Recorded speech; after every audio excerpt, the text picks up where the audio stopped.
सूरज के मन में अब सिर्फ एक ही लक्ष्य था, अपनी बेगुनाही साबित करना और उस सच्चाई को सामने लाना जिसने उसकी पूरी जिंदगी बदल दी थी।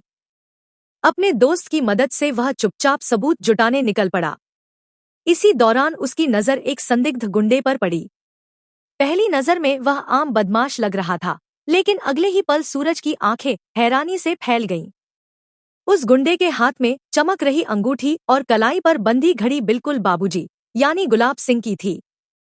कुछ क्षणों तक सूरज स्तब्ध रह गया। उसके दिमाग में सवालों का तूफान उठने लगा।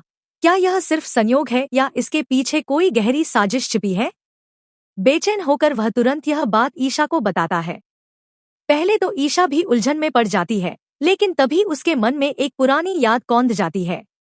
उसे याद आता है कि उसने गोदाम के सीसीटीवी फुटेज में गुलाब सिंह को किसी से हाथ मिलाते देखा था। जब वह फुटेज दोबारा देखती है तो सच्चाई उसके सामने साफ हो जाती है। वह व्यक्ति कोई और नहीं बल्कि वही गुंडा था जिसने सूरज को फंसाया था और कावेरी को गोली मारने का इल्जाम उसके सिर पर डाल दिया था। सच यह था कि गोली उसी ने चलाई थी और बदले में गुलाब सिंह ने उसे सोने की अंगूठी और गाड़ी दी थी। यह जानकर ईशा के पैरों तले ज़मीन खिसक जाती है। उसकी आंखों में पछतावे के आंसू भर आते हैं। वह तुरंत सूरज से मिलती है और भावुक होकर कहती है, सूरज, तुम सही थे। तुमने गोली नहीं चलाई। यह सब गुलाब सिंह की साजिश थी। मैंने तुम्हें गलत समझा, मुझे माफ कर दो। सूरज उसकी आंखों में झलकता दर्द और सच्चा पछतावा देखता है। ईशा स्वीकार करती है कि वह उसे जेल भेजना नहीं चाहती थी, लेकिन परिस्थितियों और पिता पर विश्वास ने उसे मजबूर कर दिया था। दोनों के बीच की गलतफहमियां अब धीरे धीरे खत्म होने लगती हैं। उधर घर में मातम जैसा माहौल था। ताइमा ने कसम खा ली थी कि जब तक सूरज जेल से वापस नहीं आएगा, वह अन्न का एक दाना भी मुंह में नहीं डालेगी। इसी बीच गुलाब सिंह अपने कमरे में बैठा सूरज और ईशा की शादी की तस्वीर जला रहा होता है। ईशा यह देख लेती है और उसके दिल में गहरा दर्द उठता है। वह तस्वीर छीन लेती है और कहती है, पापा, आपका दिल इतना निर्दयी कैसे हो गया है? गुलाब सिंह शर्त रखता है, वह सूरज पर दर्ज एफआईआर तभी वापस लेगा जब ईशा उससे हर रिश्ता तोड़ देगी। एक तरफ पिता, दूसरी तरफ प्यार और सच। ईशा दो राहों के बीच खड़ी रह जाती है।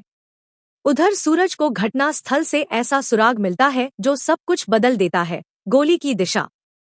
साफ साबित हो जाता है कि गोली उसकी जगह से चल ही नहीं सकती थी।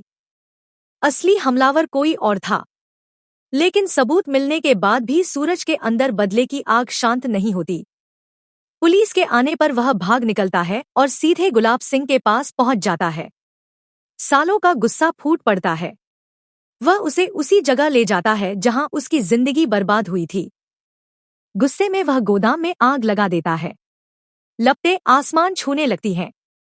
गुलाब सिंह आग में फंस जाता है। सूरज बिना पीछे देखे चला जाता है। लेकिन कुछ ही देर में पुलिस और दमकल पहुंच जाती है और गुलाब सिंह को बचा लिया जाता है। सूरज दूर खड़ा सब देखता है। उसकी आंखों में आंसू भी हैं और बदले की आग भी। सच सामने आने वाला है। लेकिन क्या सूरज खुद को बचा पाएगा? अब आप बताइए, अगर आप सूरज की जगह होते तो क्या करते?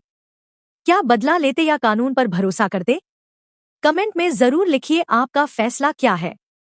और अगर आप सच का साथ देते हैं तो वीडियो को लाइक और शेयर करना बिल्कुल मत भूलिए, क्योंकि आगे जो होने वाला है वो पूरी कहानी बदल